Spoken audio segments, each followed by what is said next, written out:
This episode of the Managing Madrid Podcast is brought to you by the Managing Madrid Podcast live in Toronto. We're playing pickup footy on December 6th, raising money for sick kids in Toronto, giving away prizes, and chatting Real Madrid with passionate Madridistas. If you want to come kick it with us, play some footy, all for a good cause, then come out. If you're anywhere near Toronto, Hamilton, Niagara, if you're in Ottawa, Montreal, heck, Moncton, Halifax, Vancouver, Buffalo, Detroit, Cleveland, New York, Philly, drive in, fly in, do whatever you have to do. We look forward to seeing your skills and helping sick kids in Toronto. If you want to RSVP to the event, the link is in the show notes. We'd love to see you there. I'll be there. That's Kiyan Sobhani, by the way. Mehdi Hassan will be there. We got Peña Madridista Toronto. We got TAC Academy. And much more, many more. Really fun night in the works. December 6th. Come out if you're in Toronto. Nice article in the Managing Madrid blog. Wonderful lads that do a great job there. And worth reading about that man there. Karim Benzema needs to rest and the numbers reveal why. Times ended up almost looking like a 6-3-1. Some very good writing about that on the Managing Madrid website. Great podcast as well. Of course, Valverde was a huge part of the equation.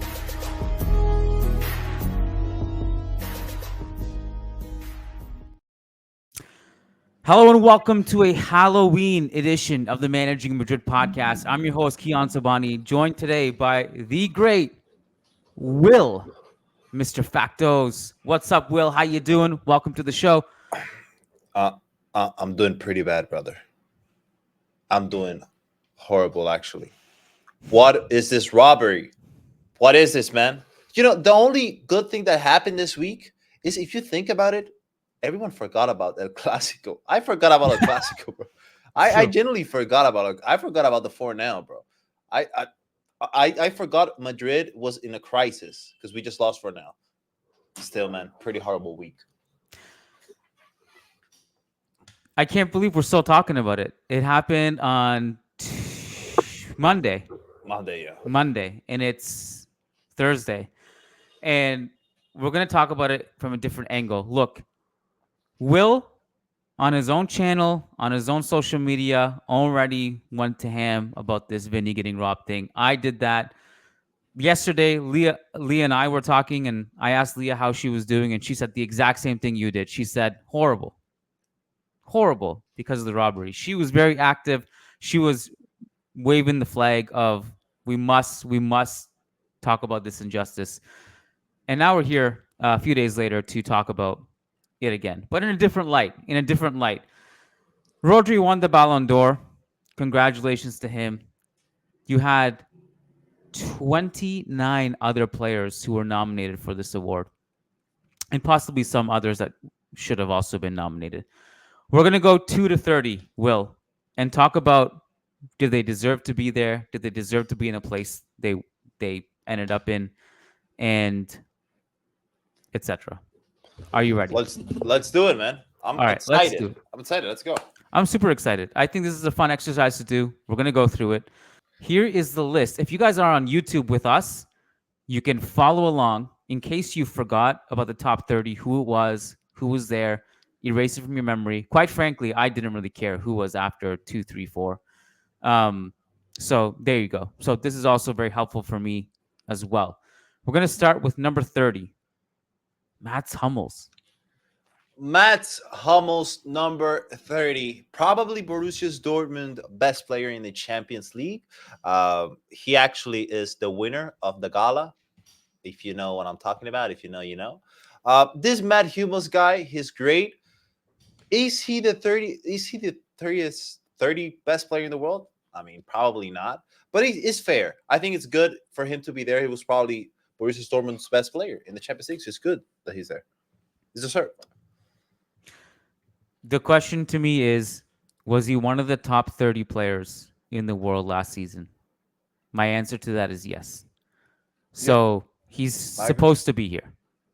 He's supposed to be here. Don't forget, guys, this guy was a free agent and he went to Roma. Hey, Madrid, what happened? Why didn't you try to sign him? I mean, we need a center back now. But yeah, I think it's deserved. It's deserved. All right. Mats Hummels, congratulations for being one of the top 30. A great end, not end, but towards the end of your career. This is a very, very good kind of Yeah. just little bonus Yeah. Mats Hummels session we've gotten at the end of his career. Yeah. And congratulations for your girlfriend, man. Yeah. Congrats on that too. But you want to go to Dovbyk? Artem Dovbyk sliding in at number 29, also of AS Roma now. Yeah, also Roma player, a guy that scored 24 times in La Liga. He beat Jude Bellingham and Lewandowski, even Sorloth that had a great season. He's basically Depichichi. I mean, he was good. I mean, I think he had a great La Liga season. Girona finished third, if I'm not mistaken. He got the Pichichi. Yeah, I think it's deserved. I think I don't know how he's doing now in Roma, but yeah, I think it's deserved. He deserves to be here, no question. I think the Girona thing, like basically after the first half of the season, I really felt like whatever happens after that, like after Christmas for them, is a complete bonus. And they couldn't sustain their incredible start to the season, but they still kind of hung around. And Dovbyk was great in the goal scoring department. I have no issue with him being here. I mean, he was second in the scoring, right?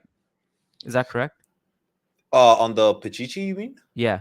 Or did he actually win it? He was the top scorer. Yeah, he won it. So you can't the best goal scorer in La Liga is here. There's no question.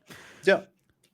Alejandro Grimaldo, Bayer Leverkusen, left back, a man who appeared maybe in our list. He appeared in my list, I think, in the top 3 left backs we did in our exercise earlier this season.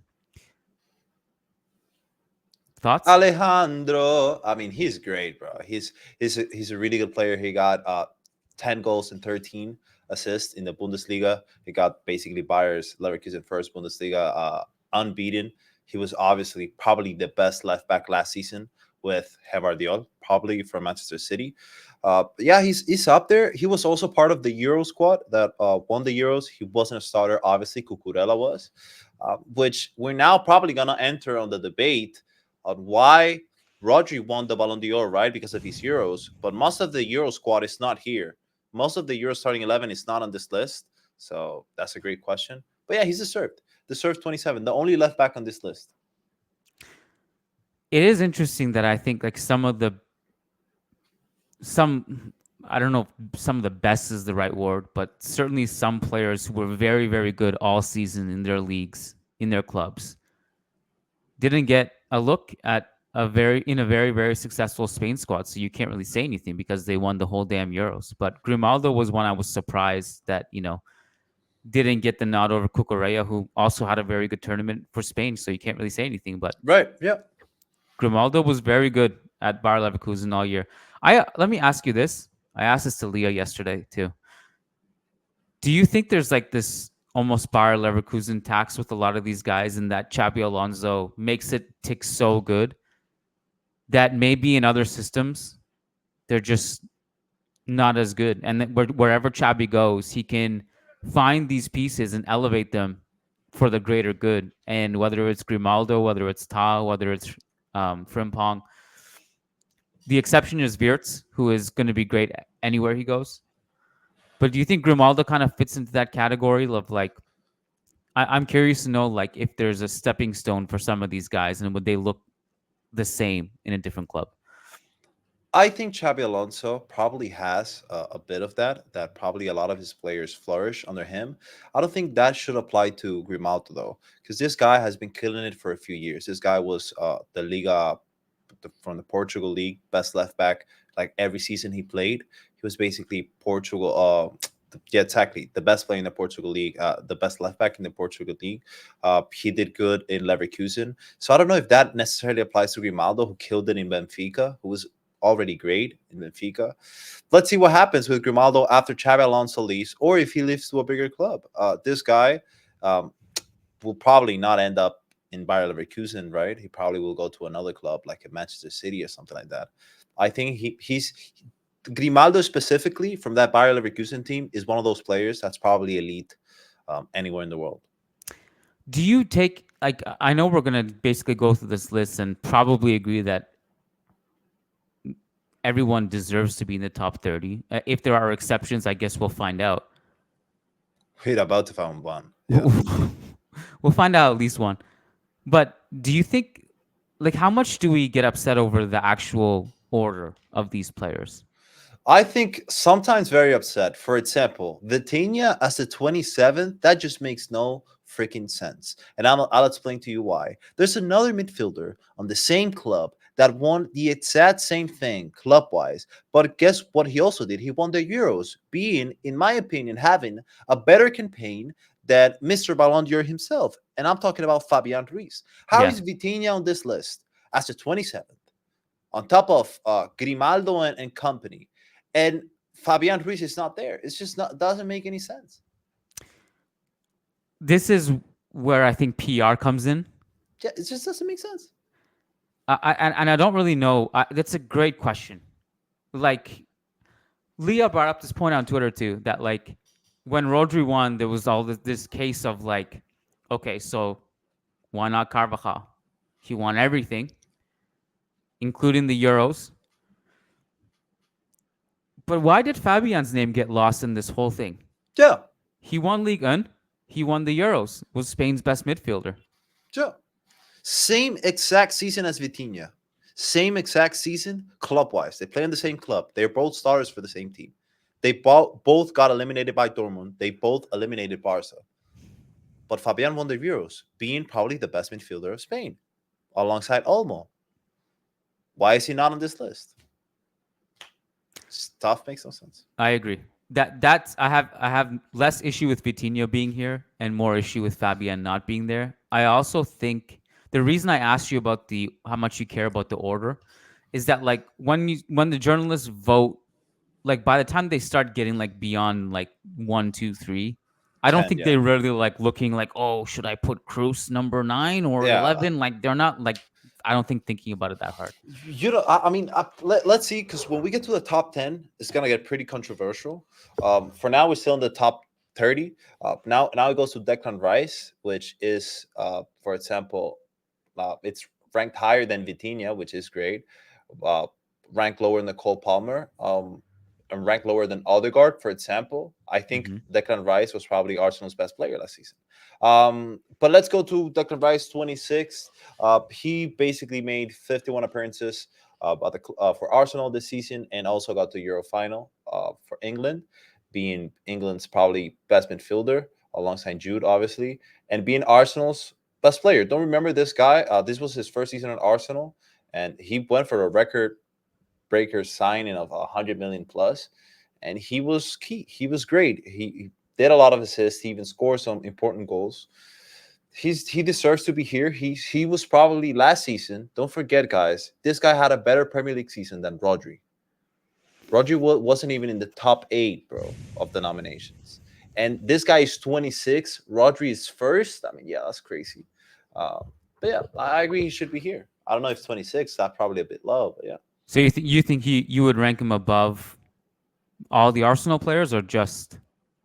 I think, for example, he's better than Chalanoglu. They play the same position, and I think Declan Rice is better than Chalanoglu. I know Chalanoglu had a great season, and he's a great player. But Declan Rice, how is Declan Rice 6 places? There's a 6-place difference between Chalanoglu and Declan Rice. I mean, this guy was probably one of the best, if not the best, defensive midfielder, Premier League last season. I'll tell you why. Turkey tax. Turkey tax. Chalanoglu was great in the Euros with a less talented national team. You know why? You're right, man. Turkey tax. Turkey tax. All right. Cole Palmer, just above Declan Rice. Cole Palmer. I mean, listen, bro. Are we going to talk about cold Palmer? I mean, it's getting pretty cold here in the Caribbean when you mention his name. This guy scored 22 goals and 11 assists for Chelsea last season. He was the second best goal scorer in the Premier League, just below Haaland. By the way, for a horrible Chelsea, It's not the same Yes. scoring 30 goals for the beautiful and great Man City that's scoring 22 goals for the horrible Chelsea. I don't know if I can name you 24 players that are better than him. I think this is another robbery. Can I say something about Cole Palmer? You can say anything you want about Cole Palmer. I love Cole Palmer. Yeah, he was the only reason like I would actually try to go out of my way to watch some Chelsea games last season. Yeah. Like Chelsea were a mess, but I feel like Cole Palmer would just do some crazy shit. He also is I give him extra points because he's an unpredictable player and a bit unconventional and does ambitious things and just pulls things up that like a lot of the great plays he does, you don't see it coming like when you're watching it. You don't expect like that's not a predictable pass or a predictable dribble. He'll do something that's more unconventional and unpredictable. 33 goals and assists last season with Chelsea in the Premier League alone. So probably should have got more minutes in the Euros. I like it. Probably, yeah. For example, I think he should be ranked above Odegaard. Is he better than Lamine Yamal? Is Cole Palmer better than Lamine Yamal for you? Don't forget, Lamine Yamal is in the top 10 with a season of like 6 goals. This guy scored 22 goals at Chelsea. Is he better than Lamine Yamal? I think Cole Palmer had a better season than Lamine Yamal. Yeah, I agree. But obviously not a better Euros. And Lamine Yamal has been very good this year. So they both. I mean, Lamine Yamal basically eliminated this guy because they faced each other on the final. But yeah, this dude just has that low IQ aura, which some good players have, like Messi, for example. So it's up there, man. I think 25 is a robbery. But let's go now because we have 3 center backs in a row. And I've never heard low IQ aura before. I'm trying to process it. I'm still processing that one. All right. William Saliba. William Saliba, Ruben Diaz, and Antonio Rudiger, back to back to back. I agree with this order. I think William Saliba is better than Ruben Diaz. So if I'm the one ranking this, I'm putting Rudiger first, Ruben Diaz second. No, Rudiger first, yeah, Saliba second, Ruben Diaz third. But yeah, they basically were the top 3 center backs last season. Rudiger being the best in my opinion. Okay. Now you gotta allow me to point out you contradicting yourself from an earlier show we did when you had Gabriel higher than Saliba. Actually, I just remembered Gabriel. Why is Gabriel not here? He should be here. He should be there. I will put him there. I would rather put Gabriel in than Ruben Diaz. To be honest, he should be here, man. Another robbery. So you would go Rudiger, Gabriel, Saliba, Diaz. Yes, I saw a lot of Madrid fans. I'm curious about your opinion. I saw a lot of Madrid fans upset with Rudiger being 22nd. They think he deserves more. Do you agree with them? Yes. He's the highest rated center back, right? In the whole list? Yes, he is. Yes. Yes. I don't look, I'd have to like go look. I mean, we'll get to it. Like Lukeman had a couple big games. I mean, is he? He be up there? We'll get there. We'll get there. There's no way he's 14. We'll get there. Since we were talking about Rudiger, the thing with him was the clutch factor. Yeah. Toughest assignments in world football, arguably. He had them all. Haaland, Osimhen, he had to take the pressure-popping last penalty at the Etihad, scored it, celebrated like a madman. I don't think we can understate his importance. So, Rudiger, best-rated center back in this list. I agree. Is he too low? Probably. All right. Bukayo Saka.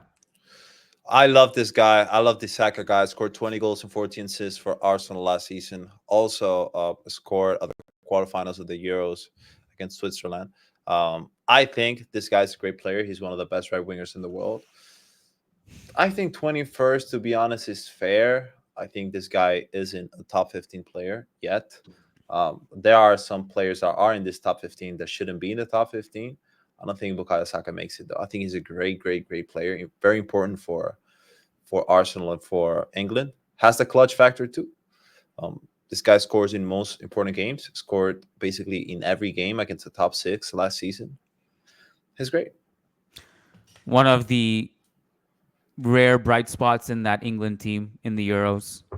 Always a dangerous player to watch. When he cuts in, he's so unpredictable. He can shoot. He can play that incredible pass into the box. Love him. 21st. Whatever the case, deserves to be there. Chalanoglu. Chalanoglu himself scored 13 goals for Inter before going to the Euros with Turkey. Pretty big number given his position. Yeah, I mean, let's not forget this Inter team. Is the defensive midfielder will get chances because this Inter team like moves the ball pretty well. I think Chalanoglu is the best player. I think he had a better season last season, the 22-23, when they got to the final of the Champions League. I think it was a better season for him. Still top 20 players in the world. I wouldn't have put Chalanoglu top 20 players in the world. For example, Cole Palmer has to be top 20. Chalanoglu is not there. And man, this is the bad thing with these rankings, because if you, let's say Roger won it, right? You will say, okay, basically this was the season that every midfielder got evaluated like highly, right? Got rated highly. But then you see the top 10 and Cruz is 9th. That just makes no sense. Tell you what, I'm kind of glad he's ranked this high because I feel like he's underrated. Maybe Man, we need to overrate him so some people like recognize him more. Let's be honest. You love the Turkey tax, man. It's kind of a combination of Turkey and Inter for me. Two teams that I admire. Inter also falls in the category of underrated, I think. Almost everyone there is underrated, bro. Are they underrated? They got to the Champions League final 2 years ago. They won the Serie A last year. And who talks about him? How many videos has Los Futbolitos done about Inter Milan? Tell me. Bro, are you not subscribed to Managing Inter? I love that show. I love Managing Inter, bro. I listen to it every day. Underrated. I haven't heard about them. I got to look it up. No, they do not exist. Inter underrated. Chalanoglu underrated. Inzaghi underrated. Lautaro underrated. I guess. Is Odegaard underrated? Because he got placed 19th. That sounds about right to me. I don't think he's higher than that. What do you think? I think he's a bit higher than expected, to be honest. I don't think he was Arsenal's best player last season, and he's Arsenal's highest ranked player in this list. Who did you have as Arsenal's best player? Was it Saka? Can't remember. I had Rice. I had Declan Rice. Yeah. I would have changed Odegaard for Rice in this list. I'm really impressed with Odegaard. Yeah, he still got 8 goals and 10 assists. He also led all the Big 5 leagues last season in through balls. Interesting. The year before that, in progressive passes. He also led all leagues in expected assists. So he's just an incredible chance creator. Interesting. Led all the Big 5 leagues in passes into the penalty area. Just an incisive player. I'm fine with him being 19th. Okay. Moving on to the player who you think is the best goalkeeper in the world. He also just won the entire award for best goalkeeper in the world. Dibu Martinez. I think it's well deserved. I think he should be the highest ranked goalkeeper in this list. He should have won, and he won it, the Yassine Trophy. Just because, and please remember, because this is important, just because Courtois had a break. Basically. Yes. Just didn't play. I think Courtois is, and I think everyone knows that, he's just the best. He's at his own level. I think he's eating at his own table by himself.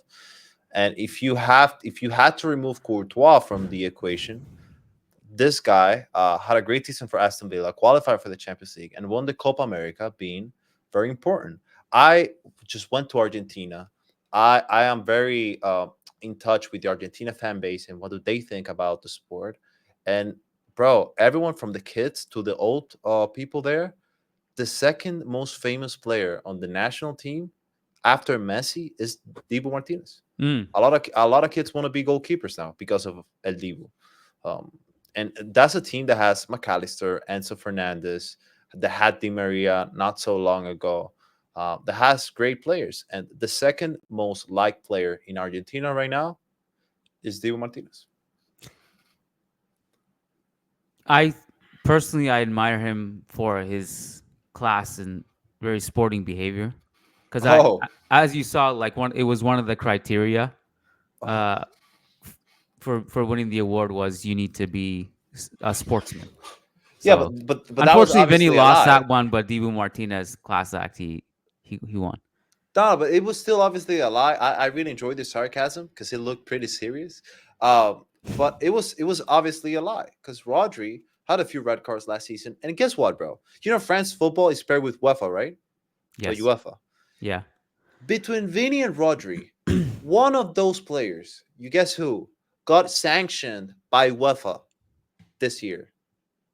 Who do you think that player is? It's Rodri. It's Rodri, bro. It's Rodri. He got sanctioned because he said Gibraltar es español. Gibraltar is Spanish. Something, I don't know, some political stuff. He got sanctioned by UEFA. This just makes no sense. See, it's a robbery, man. We're getting there, but it's a robbery. It was a robbery. Let's take a quick break, and then we'll come back and go to the top 17.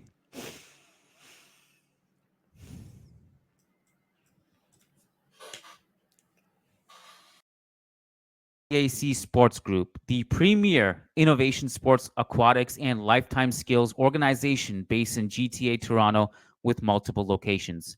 Founded in 2009, the TAC Sports Group develops athletes and leaders through highly specialized programs for ages 3.5 to 18, delivered in a supportive and positive environment. TAC programming utilizes their unique 5-star development system, providing all students 5 measurable levels with scaffolded criteria to achieve success, maintain motivation, and build knowledge. In addition to year-round developmental programming, the TAC Sports Group has built one of the premier soccer academies in the GTA, developing confident, highly skilled soccer players through their European community-based developmental model. The principles of discipline, fair play, leadership, responsibility, critical thinking, respect, self confidence, determination, hard work, and belonging are instilled in every aspect of the TAC Sports Group.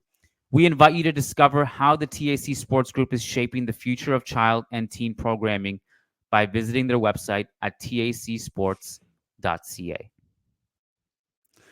All right. Thank you, TAC Sports, for helping us wash away Rodri's sins with all the great work you're doing. Number 17, Federico Valverde. I mean, what a player. What a player. Real Madrid's probably top 5 best player last season, Real Madrid. And this guy only missed one game in all competitions last season. Basically, never got injured, played every single minute of every single game. He obviously won the double with Madrid, La Liga and Champions League, and got to the semifinals with Uruguay, being Uruguay's best player. I think it's also pretty low for him, and it just doesn't make sense. It's not coherent, right? How do you put if you're ranking midfielders like Rodri as first, how do you put Valverde as 17? It just doesn't make any sense. For example, how is Lukeman higher than Valverde? Come on, bro. Just for that hat trick against Leverkusen, are you serious? I look the more we he comes up, I don't know what Lukeman is doing up there so high. I do feel like it was a lot of hype from one game. Are you telling me all of these journalists watch every single minute of Atalanta last season? Damn, they're dedicated, man. I don't look. This is a different conversation, Will, but I just don't like looking at some of the way the journalists voted. I don't trust anybody. I'd be very curious to see what happens with the FIFA Best Award because that one's voted by coaches and players. Let's see if they got it down a little bit better. Imagine Messi wins it again. yeah, I'm off, bro. I'll You be know, there fine. was, one dude from El Salvador didn't have Vinny in the top 10. Yeah, that same dude from El Salvador had a whole stream with a Barcelona teacher, has in his room the Barcelona logo just hanging on the wall, has like a Barcelona team picture of like 1800s. I mean, yeah, obviously he didn't put Vinny there. Because you know what happened last season with Vinny and Barca? Barca was Vinny's son. Like Vinny's TAC, you see where you send your kids? Yeah. TAC? That was Barca for Vinny. His kids. See, you tell me, should someone like that be allowed to have a vote? I think there are two questions here. That question you just asked, which is great. And how is El Salvador a top 100 country, top 100 nation ranked? I don't know. Is that how Uh, it works? It's the top it, it 100 ranked? it's a top 100 ranked national teams. They have a journalist from each nation. Well, And bro, they vote. 100 countries is a lot of countries. If you're not Yeah, top 100, then I don't know what you're doing in your country. yeah, we are Is there not how top many countries 100. are there on Earth? Yeah, the Dominican Republic is like top 300. So yeah, we didn't vote. Just to let you know, man, Yeah. Dominican Republic didn't enter the top 100. It's like 142. But I just would like to know Curaçao's vote, for example, or I don't know, or Benin, Thailand vote, Mozambique. These countries, did they vote for Vinny or did they got corrupted? Good question. I don't has it all been made public yet or no? I've seen a No. few of them, but I think it's on to the journalists revealing them or not, right? I don't know exactly. Yeah, yeah.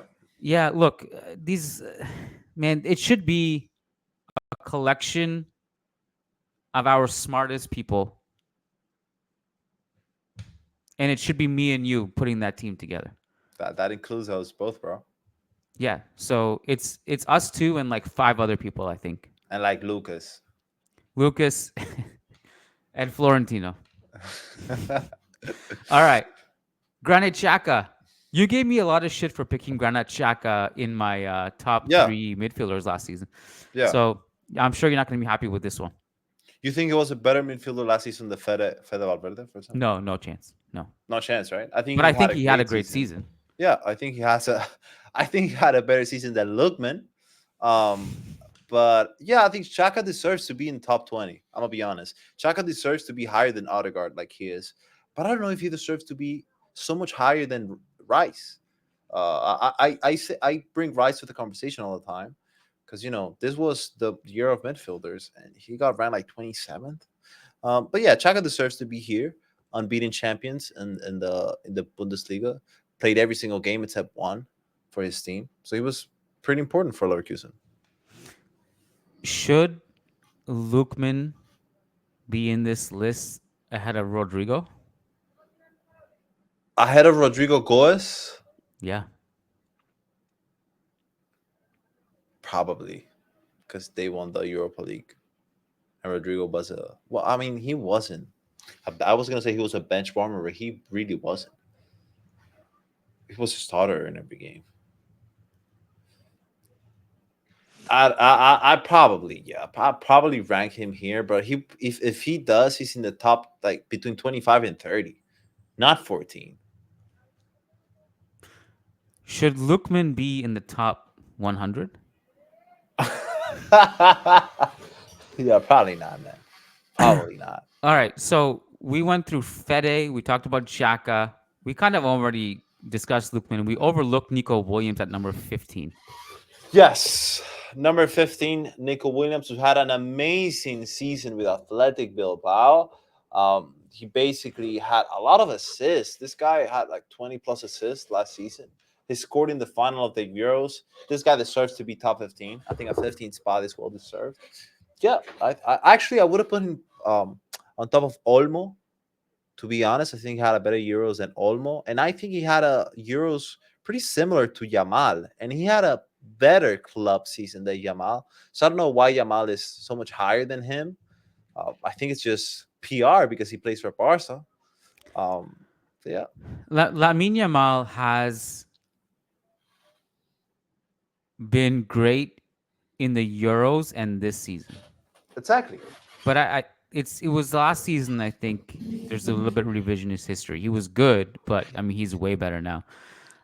He's way better now. For example, I mean, well, yeah, you know what? We'll keep talking about Lamine Yamal when we get to him. There are pretty interesting points. while Nico you're talking Williams about last season, 16 goals and assists. Rodrigo last season in the league, 17 goals and assists, and the league title. Are we putting too much importance on Euros. Euros and Copa America? I mean, no, let me reword it. I mean, they're important, obviously. I'm just kind of curious to know what this list would look like if we like changed the criteria and it was just for the club season. Okay, but let's do this. Let's not forget Athletic had a great season, and Nico Williams had a great season with Athletic Bilbao. Um, Yes. did they? I think they won the Copa del Rey. No, I think they won it. The Copa del Rey. They even won Copa del Rey. It was Athletic versus Atletico, probably something like that, It was Athletic versus or like Sevilla or Mallorca. something. Mallorca. Okay, and they And won they it, won in right? penalty shootout. That's right. I mean, he had a great club last season, but this guy on the Euros had every team basically on the strings. And if we revisit to Rodrigo's season, there was plenty of games in La Liga where he went missing, and in Champions League as well. What did he do against Leipzig? I don't remember much. What did he do against Bayern? I don't think he did much. Against City, he scored like he always does, He right? scored in both legs. In both legs, like he always does. But it wasn't that great of a campaign for Rodrigo. Let's be honest. I think I have Remember, a theory. bro. Sorry that I interrupted you. Remember Mm. that he basically stat padded November when Vini got injured. He basically got 11 of those goals and assists. He got 11 in November. I think that when this list was made, there was probably a feeling of like, I think we already have too many Real Madrid players here. We can't include all of them. Oh, interesting. Like, do we have to include the whole starting lineup? Do we include Lunin for being the best goalkeeper in the Champions League? Interesting. All right. Do we just skip Lukeman because we've talked about him so Yeah, many yeah, times? yeah. All right, number 13, Danny Olmo. Dani Olmo had a great Euros. Mhm. I mean, I guess he was a key figure for Leipzig too, but he got 2 goals and 3 assists in Spain's Euros campaign. I think he had a better Euros than Rodri,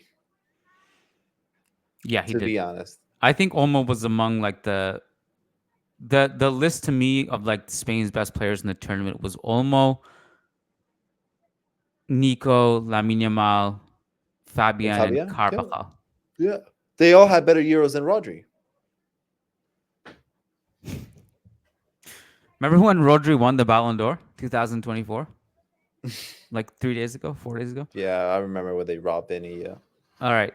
Florian Wirtz, number 12. We both love this guy.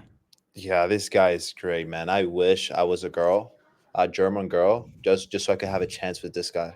I don't think I have a chance being a Dominican bald man. But if I were a German girl, I'd probably have a chance, right? I think if you were Turkish, Oh, yeah, I have a chance with anyone, really. Yeah, this Florian Wirtz guy is just amazing. I love this guy. I think I rate him higher than Musiala. I think he's Germany's best player, to be honest. I think he's that good. love watching him play. Integral part of Bayer Leverkusen. Pretty good in the Euros too. Amazing. Yeah. Love it. Phil Foden, polarizing player, number 11. Yeah, polarizing player and a polarizing rank. This guy was Manchester City best player last season, Mhm. voted by the City fans. He Mhm. won the Etihad Player of the Season. He was last year's best Premier League player of the season. He obviously got knocked out by Real Madrid in the quarterfinals, but to that point, he was having a great Champions League. He even scored an amazing goal against Madrid in the Bernabeu. And let's be honest, he didn't have a good Euros.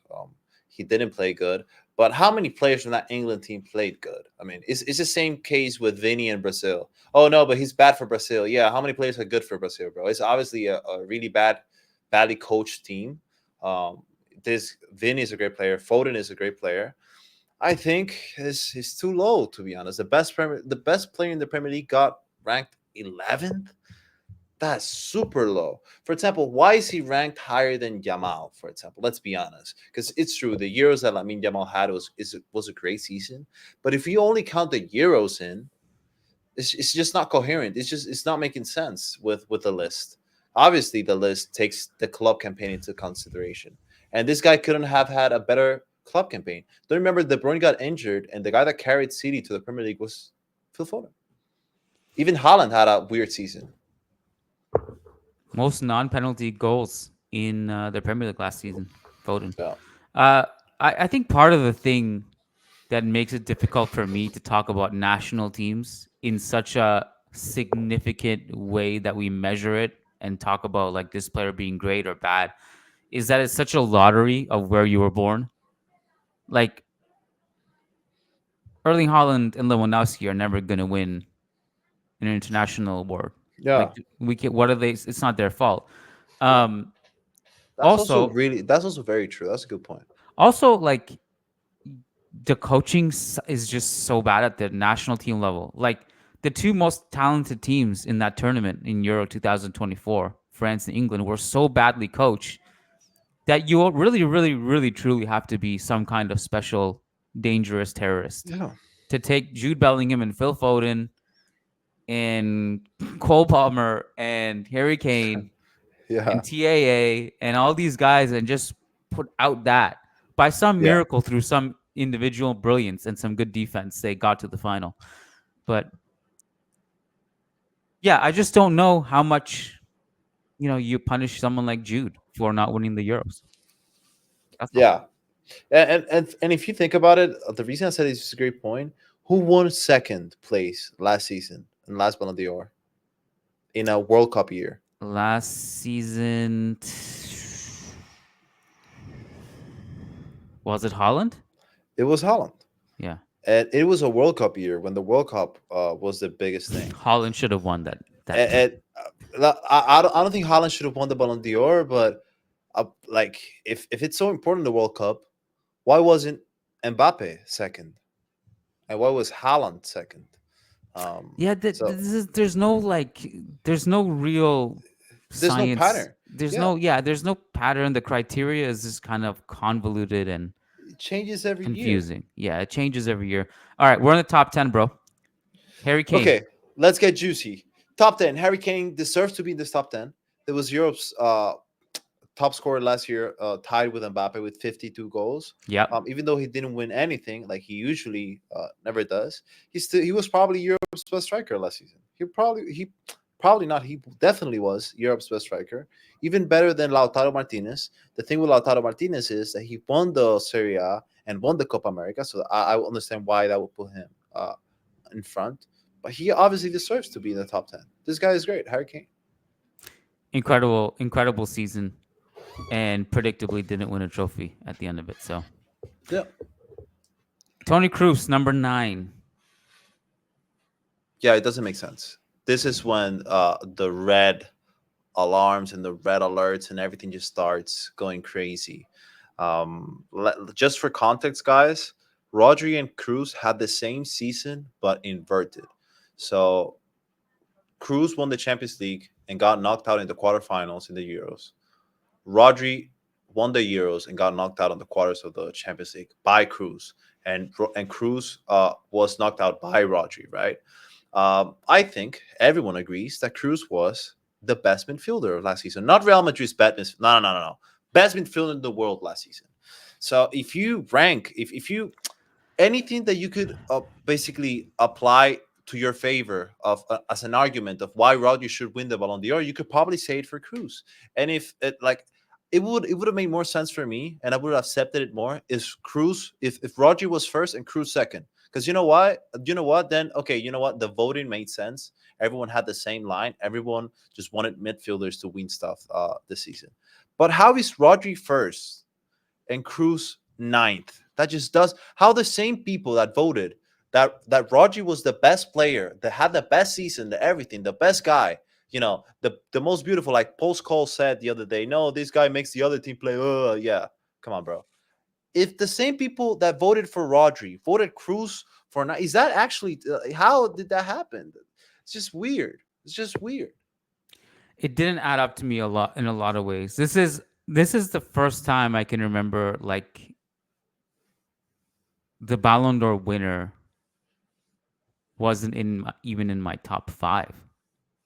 It's weird, bro. Just weird. Cruz to me was a Ballon d'Or worthy Ballon d'Or winner if they gave it to him. Yes. That's how good he was. Weren't we all saying last when the Euro started, oh, if Germany wins the Euros, it's Cruz Ballon d'Or done. Didn't we all say that? Yeah. And how close did he come? Semifinals? Quarterfinals. He got knocked out by Quarterfinals. Spain.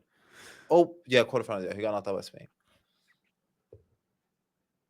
We never said, oh, if Spain wins the Euros, it gotta go for Rodri. Yeah, gotta go to Rodri, man. The best playing. Nobody said that. The image of Cruz walking off the field with Germany, and that was his last moment we ever saw him on a football field, is still Right. in my head because it's like it just happened so anticlimatically. But yeah, look, I agree with you. We're on the same page. Cruz Yes, number and 9 is a travesty. Cruz is on the same page as us. Let's not forget, guys, Fabrizio Romano tweeted or had a post on Instagram that said, yo, what would you change? And Cruz replied to him, where do I start? Yeah. Cruz also quoted the Ballon d'Or tweet when it says, and our number 9 is Cruz. And he said, oh, wow, thank you so much. Cruz should have been doing this podcast with us, man. Number 8, Lamine Yamal. I think it's too high. I think they rank him there because of what's happening now. I don't think it has to do with last season. And the Euros. I think, yeah, that his Euros was great. In fact, I think he was Spain's best player. I think it was Lamine Yamal's team. Still, I think would you rank him higher than Cruz? I think it should be in the top 10, but 8th, this probably should be a bit lower. Not necessarily lower. Okay, not necessarily lower, but he can be on top of Cruz, bro. Can he? Because if he No. can't be on top of Cruz, then he should be top 3. And he's not top 3. I don't think his season before this was strong enough to be there, which basically just goes back to the point that they reward international stuff more than anything, Sure. which kind of conflicts to me, because the guy ahead of him, Lautaro Martinez, who was way better in the club season. Remind me who won Copa America? Argentina. But I don't understand the math. I don't understand. For Is example, I Copa don't understand. America underrated? Unless it's Messi who wins it? Of course, bro. You know how it goes, man. You know exactly how it goes. Didn't Lautaro do? Goes back to I said Inter underrated. What else did Inter have to do to get a player like Lautaro Martinez Yeah. other than better PR? Yep. Guess what, bro? This guy scored 24 Serie A goals, and for Argentina, he scored the winner goal in the final. Imagine, and he won the Copa America Golden Boot. I just want to put this into context, guys. Yeah. Let's change the name for a second, and let's imagine this guy, instead of his name is Lautaro Martinez, let's imagine this guy is called Lionel Andres Messi. And let's just say Messi scored 24 goals in the Serie A or in La Liga. Yeah. And he scored 5 goals in the Copa America. He won Copa America, and he scored the winner goal in the final. Wouldn't you have Messi as the Ballon d'Or winner? He pretty would have sure won he would. easily. Easily. Because he did worse in the 21 when he won the Ballon d'Or for the Copa America. He had a better season for Barca than Lautaro for the thing, but he had a worse Copa America than Lautaro Martinez this season. And he still won it. So, yeah, for example, I don't know why Haaland is ranked higher than him. Because Haaland had 27 goals last season in the Premier League. Not so far from Lautaro Martinez. And it's true Haaland had a better Champions League, but if we gave the Ballon d'Or to Rodri, that means we are giving a lot of points to the international tournaments. How is this guy not ranked higher than Haaland after the Copa America he had? He was Argentina's best player. It's all PR. I have no other explanations. Yep. Kylian Mbappe, number 6, career high in goals, but the eye test didn't look right. It's so sad, bro. It's so sad because I imagine you watched the whole entire thing, right? The gala. Like you the didn't? second half of it. Right, bro. I don't know if you saw it, but when they were presenting this award to Harry Kane, because Mbappe wasn't there, bro, the videos. Wait, that which they award? He won the Gerd Muller trophy. Oh, okay. Because him and Kane shared the trophy because they both scored 52 goals. So he would have stood there with Kane if he went. Right. The videos they showed of him, the 44 goals in 48 games that he scored for Paris Saint-Germain. Oh my God, bro. We didn't sign that player. This is not the player we signed. That guy was on another level. That guy. Where was do you think goated. it shifted for him, or it became, to me, like it was the Champions League knockout stages last season? Yeah. He didn't look. Something shifted around that time for me. I mean, the thing is, like, he still has his moments of brilliance even now when we're all piling on him, but the expectations are so high that I don't think we've seen Mbappe yet. And it makes sense why the expectations are so high, because if you look at the season he had and you just look at the way he played, he was unplayable. I think everything changed after the Real Sociedad knockout games, because to Real Sociedad, he even scored 2 amazing goals against Sociedad. But when he went to against Barca, he didn't do much, and against Dortmund, he didn't do anything. In fact, when did he announce he was officially leaving? It was after the Champions League, because I remember Real Madrid. Oh, you mean he announced he wasn't renewing with Paris Saint-Germain? Yeah. Like, we knew he was leaving PSG for sure. Does it coincide at all with his drop in form? No, I remember it wasn't, because I remember it was close to PSG last game of the season, because I remember he had like a farewell in PSG trophy thing. It was after he got eliminated from the Champions League. Okay. It was after the semifinals. Kylian Mbappe, please come back. Maybe come back. Like, not in like golazo once every 2 games kind of way. Like the cold-blooded motherfucker who put France on his back in the World Cup final. That was 2 years ago, bro. We lost that. Haaland 5th. Haaland 5th. I mean, he should be in the top 10, but it just doesn't make sense why he's ranked higher than Lautaro Martinez. He's okay though. I get it. You want to go to the top 4?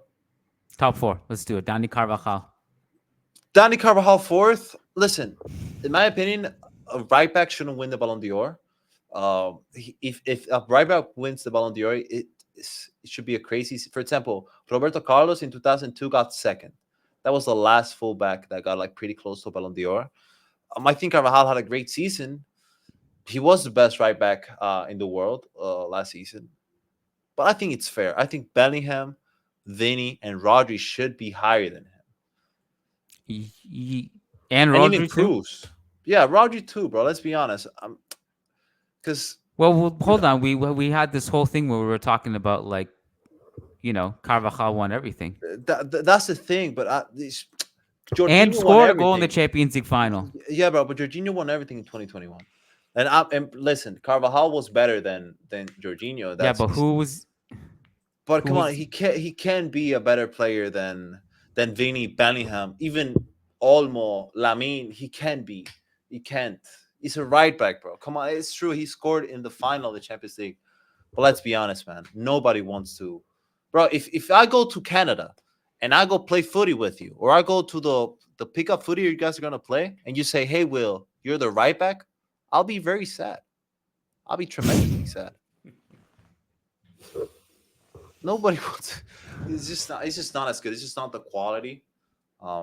he obviously didn't deserve the Ballon d'Or. He deserves to be in the top 5, but not first. I saw some people, he should have won the Ballon d'Or. Yeah, man, come on. Look, Vinny deserved to win the Ballon d'Or. It's true. Do you want to go to the top 3? If the discussion was, should it have been Rodri based on the criteria? Well, Carvajal is more qualified based on that criteria. Right. Is what I'm saying. Right. Top 3. Jude Bellingham, number 3. Jude Bellingham, number 3. Vini, number 2. Rodri first. Yeah, I think it's pretty sad. Bellingham is a fair number 3. I think it was going to be number 3 regardless. I think he had a great start of the season, and then his output stopped. He was still playing great, just in a different role. He was England's best player in the Euros.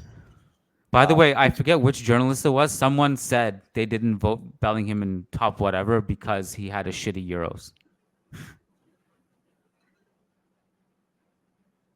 This is what we're dealing with here.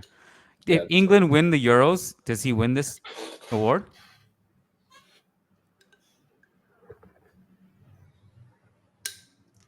I remember we said that too. We said, if Germany wins the Euros, Cruz. If England wins the Euros, Bellingham. Yeah. We all thought it was going to go to a Real Madrid player. Yeah. Top 3, in my opinion, should have been Vinny first, Cruz second, Bellingham third, or Bellingham second, Cruz third. It should have been 3 Madrid players in the podium. This is why I feel like there was something beyond. Obviously, bro. Beyond us. And it was confirmed. Not by a journalist, not by us. It was confirmed by Vinny's closest friend. It was confirmed by Camavinga. Why would Camavinga tweet football politics? Why would he tweet that? It's confirming it. If UEFA and Real Madrid have a war, they have had this war since Florentino decided to announce the Super League. And this war, both Vinny and Rodri are victims of this war. Because Rodri is also a victim. Let's not forget, Rodri is an amazing player. Rodri, you can sit and debate why he deserves the Ballon d'Or, and I will listen. He's a great and amazing player who had a great season, and he is the best in his position. But he's not a Ballon d'Or level guy. He's not the Ballon d'Or. He's not the best. And he's a victim now because his Ballon d'Or got stained because nobody liked it. A lot of players, it's bad for him. It's bad for Vinny. It's bad for the award. It's bad for everyone. We got robbed. This is why, like, if the situation was that we just had 100 journalists and a bunch of them were incompetent and incapable of voting correctly, that's one thing. But then if there's this other thing where what Camavinga alluded to about politics, or what Seedorf alluded to, which was like this UEFA and Real Madrid, it shouldn't come between this award. And if that latter part about politics is true, then this is a much different conversation than like the journalist fucked up. It has to be true, man. Because you must think that Camavinga, who's Vinny's closest friend probably, and Seedorf, who's in the industry himself, they know more. They know more than us. They know what's really going on. And why would Camavinga tweet that? Why would Seedorf say that? A guy that his reputation now is just going to these events and going to the Football Legends games. I think it's obvious that was what happened. Hopefully, this is a turning point for Real Madrid. We got through it, bro. What should listeners do now? Listeners should subscribe to the YouTube if you're watching on YouTube. Follow on Spotify if you're listening on Spotify. And make sure to... Actually, what content are we posting this weekend? Because Madrid is not playing. Well, Matt and I are going to record something to tide people over. Well, are you going to record like a mixtape, a song or something? Could be. Ben, great. Honestly, this is great for me because this just means the Ballon d'Or conversation is going to keep going until next weekend, which is great. Let's see what happens with Barca. Hopefully, they lose points. All right, guys. Thanks for tuning in. Many thanks, Will. Peace out, guys.